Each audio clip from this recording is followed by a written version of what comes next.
श्री शिवाय नमस्तुभ्यम। हर हर महादेव।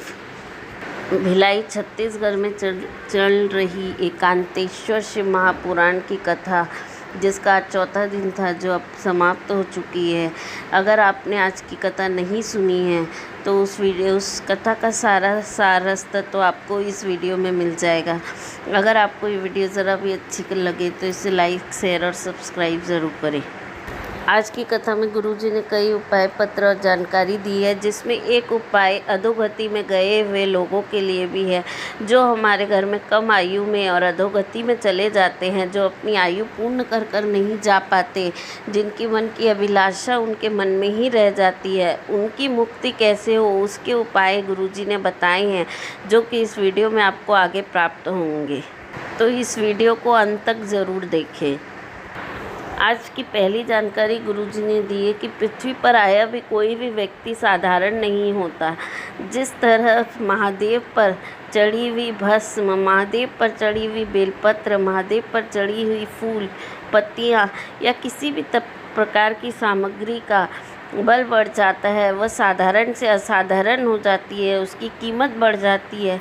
उसी तरह जब आप महादेव से जुड़ते हैं, किसी न किसी तरह आप अपनी भक्ति से महादेव के साथ जुड़े रहते हैं, तो आपकी भी साधारणता नहीं रहती, आपको भी महादेव असाधारण बना देते हैं, आपकी भी कीमत बढ़ जाती है। अगली जानकारी एक पत्र है जो गुरुजी ने पढ़ा, लेकर आए थे। उन्होंने कहा कि मेरी बहन का पुत्र 12 साल की उम्र में ही शांत हो गया था। तब मैं आपकी कथा सुनती थी और उसे भी आपकी कथा सुनने को कहा और उसे पशुपति व्रत करने को कहा। डॉक्टरों ने भी मना कर दिया था कि अब उसे संतान नहीं होगी। वह भी बड़ी हताश हो गई थी कि जो चला गया वह उसे कैसे प्राप्त होगा, पर उसने पशुपति व्रत किया, आपकी कथा सुनी और आज उसे पुत्र रथ की प्राप्ति हुई है। अगली जानकारी गुरुजी ने दी कि हमें पुरानी गुजरी बातों को पकड़कर नहीं बैठना चाहिए। जब हमने बहुत कष्टदायी बिताया हो तो हमें बार बार उसका बखान नहीं करना चाहिए। हमें जो अब अच्छा वक्त जो हमारा चल रहा है उसके बारे में सोचना चाहिए, या नहीं भी चल रहा है तो उसे और अच्छा कैसे बनाया जाए उसके बारे में सोचकर आगे बढ़ना चाहिए। गुजरी हुई बातों को पकड़कर या उसका बखान नहीं करना चाहिए। अगली जानकारी एक पत्र है जो कन्हैया लाल जी शर्मा ने भेजी थी, जो कि 75 साल की हैं। उन्होंने एक प्रश्न पूछा है गुरुजी से कि जो प्रस्तुति से महापुराण की कथा हुई थी उसमें जो वीरनी का वर्णन, चरित्र का वर्णन किया था उन्होंने, वह गुरुजी ने कहाँ से किया था और वह कहाँ पर है। तो गुरुजी ने उन्होंने कहा कि यह शिव महापुराण में जो प्रस्तुति शिव महापुराण की कथा बाची गई थी, उसी में उस खंड का भी ज्ञात दिया गया है कि वह किस खंड से किया गया है। फिर भी गुरुजी ने बताया कि यह सती खंड से लिया गया था और उसके पृष्ठ की जानकारी भी गुरुजी ने उस कथा में दी थी। और आज का एकांतेश्वर महादेव का जो कथा का वर्णन है, गुरुजी ने बताया कि गुरुजी ने उसे लिंग पुराण, स्कंद पुराण और शिव महापुराण के उमा खंड से अर्जित किया है, उसी का वर्णन कर रहे हैं। इन पुराणों में माता पार्वती जी और उनकी माता मैनावती और मैनावती की 2 बहन धन्या और कला ने एकांतेश्वर महादेव की पूजन करी है। उसी से गुरुजी ने ये एकांतेश्वर महादेव का वर्णन किया है। आज गुरुजी ने सबसे एक विनती की है कि लोग अपने जीवन में इसको एक आधार बनाएं। लोग कहते हैं कि हम दवाई लेकर घर से बाहर जाते हैं, दवाई लेकर दिन की शुरुआत करते हैं, तो गुरुजी ने उनसे कहा कि आप भी एक नियम बना लो। आप दवाई नहीं, शिव का आशीर्वाद लेकर घर से बाहर जाओ, अपने माता पिता का आशीर्वाद और दुआ लेकर जाओ, शिव पर चढ़ा हुआ जल का और बेलपत्री का आचमन करके घर से जाओ, जिससे आपका जीवन सार्थक होगा और हर काम महादेव की कृपा से पूरे होंगे। कथा में गुरुजी से किसी ने पूछा कि बेलपत्र सीहोर में कंकर में ऐसा क्या है जिसके कहने से 3 महीने में ही उनकी मनोकामना पूर्ण हो जाती है। वहाँ के बेलपत्र, शिव पर चढ़ी बेलपत्री में ऐसा क्या है। तो आज गुरुजी ने बताया कि हम पैसे से खरीद कर जो बेलपत्री खा कर देख लें और जो शिव पर चढ़ी हुई बेलपत्री खा कर देखें, आपको स्वयं पता चल जाएगा कि दोनों में क्या अंतर है। आपको यह भी पता चल जाएगा कि सीहोर का रुद्राक्ष और बाहर के रुद्राक्ष जो मिलते हैं उसमें क्या अंतर है। सीहोर के रुद्राक्ष की जानकारी गुरुजी ने अपने कथा में कई बार दी है, पत्रों के भी माध्यम से दी है कि सीहोर का रुद्राक्ष पानी में गलाकर शिव को चढ़ाने से उसका क्या फल प्राप्त होता है। उसी तरह बाहर का जो रुद्राक्ष होता है वो रुद्राक्ष किसी बीमारी का हल नहीं कर पाता।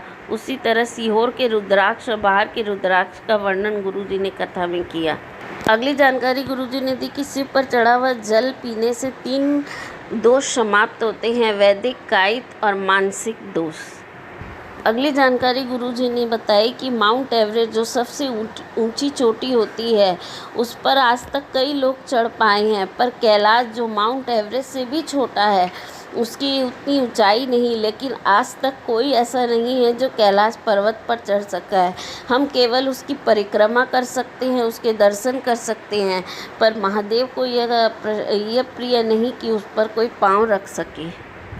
अगली जानकारी गुरुजी ने दी कि शिवलिंग पर जब हम जल चढ़ाते हैं तो आपका पात्र, आपका लोटा शिव को टच नहीं होना चाहिए, उनको छूना नहीं चाहिए, उस लोटे से उनको लगनी नहीं चाहिए।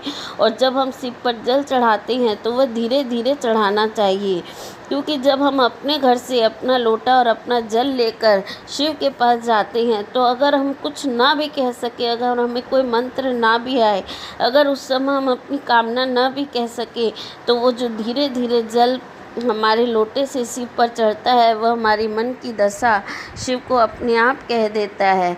वो छींटे बाहर ना आना चाहिए, हमें इतने धीरे से जल चढ़ाना चाहिए कि वह छींटे जलाधारी के बाहर ना आए, अंदर ही रहे।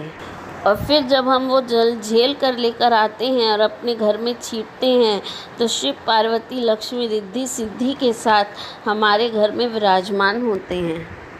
अगली जानकारी गुरुजी ने नारियों के लिए बताया है कि हम जब शिव मंदिर से वापस आते हैं तो हमें अखंड सौभाग्य के लिए क्या करना चाहिए। जब हम शिव मंदिर से वापस आएँ और हम जब जल चढ़ाते हैं तो शिवलिंग के आसपास जो गिरी हुई फूल, मालाएं, पत्तियां होती हैं, हमें शिवलिंग पर जल चढ़ाने के बाद 3 उंगली, चाहे हमारे पास चंदन हो या ना हो, 3 उंगली से बाबा के ऊपर त्रिकुंड की तरह हाथ फेरें और फिर जो नीचे पड़ी फूल, पत्ती और मालाएं हैं उससे बाबा का श्रृंगार कर कर वापस आएँ। तो इससे हमें यह कामना होती है कि जब हम इस दुनिया से जाते हैं, इस लोक से जाते हैं, तो हम भी पूर्ण श्रृंगार कर कर जाएँ, हम अखंड सौभाग्य लेकर जाएँ। अगली जानकारी गुरुजी ने दी कि जो हमारे घर में अधोगति में चले जाते हैं, जिनकी कामना मन में रह जाती है, जो अपने पूर्ण आयु लेकर नहीं जाते, उनकी उद्धार कैसे हो। तो उनके उद्धार के लिए शिवलिंग पर ऐसे 7 स्थान बताए हैं गुरुजी ने, जिस पर अगर हम चंदन की एक बिंदी भी लगा देते हैं, एक उंगली में से बिंदी भी लगा देते हैं, तो महादेव उन पितरों को मुक्ति प्रदान करते हैं और वैकुंठ का वास देते हैं। पहला स्थान है शिवलिंग पर चंदन का लेपन। दूसरा स्थान है शिवलिंग पर जो गणेश जी का स्थान होता है उस पर बिंदी। तीसरा स्थान कार्तिकेय के स्थान पर बिंदी। चौथा अशोक सुंदरी के स्थान पर चंदन की बिंदी। पांचवा जलाधारी के स्थान पर चंदन की बिंदी। छठा शिवलिंग का जल जहाँ से बह रहा है उसके विपरीत यानी उसके पीछे चंदन की बिंदी। और सातवां नंदी जी के सींगों पर चंदन की बिंदी। ये 7 स्थान पर जब हम भूल से भी बिंदी लगा देते हैं तो हमारे पूर्वजों को जो अधोगति में गए हैं उन्हें मुक्ति मिल जाती है। लेकिन यह हमें रोज़ नहीं करना, केवल अमावस्या के ही दिन हमें करना होता है। अगली जानकारी एक पत्र है जो सीमा चौहान जी भिलाई से लेकर आई थी। उन्होंने कहा 2018 से आस्था पर आपकी कथा सुन रही थी। मेरा बेटा सरकारी नौकरी की तैयारी कर रहा था पर नौकरी नहीं लग रही थी। मेरे बेटे से कहकर हमने उसे पशुपति व्रत करवाया और शिवजी पर 1 लोटा जल चढ़वाया और आज मेरे बेटे को सरकारी नौकरी मिल गई है। रेलवे में उसकी टेक्नीशियन की जॉब मिल गई है। अगली जानकारी भी एक पत्र है जो दीपक कुमार साहू जी लेकर आए छत्तीसगढ़ से। उन्होंने कहा 2020 से परीक्षा की तैयारी कर रहा था मेरा बेटा, लेकिन 1-2 नंबर से रह जाता था। फिर पिताजी के कहने पर उसने कथा सुनी और शिव पर 1 लोटा जल चढ़ाने लगा और जिस दिन परीक्षा हुई उस दिन बेलपत्री पर शहद लगाकर शिव को चढ़ाकर विनती कर कर गया। आज वह पास हो गया है। रेलवे में टिकट क्लर्क की नौकरी लग गई है। आज की कथा बहुत ही उपयोगी जानकारी और उपायों से नियुक्त थी। अगर आपको ये वीडियो ज़रा भी लाभकारी लगा हो तो इसे लाइक, शेयर और सब्सक्राइब ज़रूर करें।